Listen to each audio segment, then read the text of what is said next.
এইবাৰ মই এটা টু ডু লিষ্ট বনাম। টু ডু লিষ্ট বনাই মজাছে চব বস্তু প্লেন কৰিম।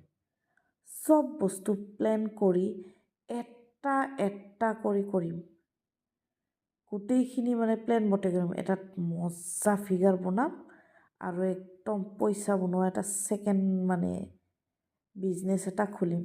বিজনেছ এটা খুলিলে টকাই টকা হ'ব আৰু টকা বেছি হ'লে ফিগাৰটো মই মেইনটেইন কৰিব পাৰিম, হেল্ডি বস্তু খাব পাৰিম। এইটো সঁচাকৈ এইবাৰ গৈ কৰিবই লাগিব, নহ'লেতো নহ'ব। একদম একফালৰ পৰা কৰি যাম। ব্ৰেকফাষ্ট, লাঞ্চ, ডিনাৰ এনেকুৱা হেল্ডি বস্তু খাম। এইবাৰতো খিনাম আৰু এটা ছাইড বিজনেছ কৰিম, টকাও কামাম।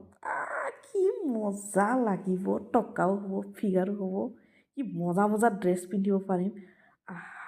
ভাবি ভাল লাগিছে। এইটো খুচিতে অলপমান শুই দিওঁ শুই ভাবিলেতো আৰু মজা লাগিব। আচ্ছা, অলপমান শুই ভাবোঁ, তেতিয়া আৰু মজা লাগিব। সঁচাকৈ কৰিম এইবাৰ। কিবা এটা ভাবিয়ে ভাল লাগিছে। ছাইড বিজনেছ, টকা আৰু ফিগাৰ। অ' মাই গড, এতিয়া মই শুওঁ দে।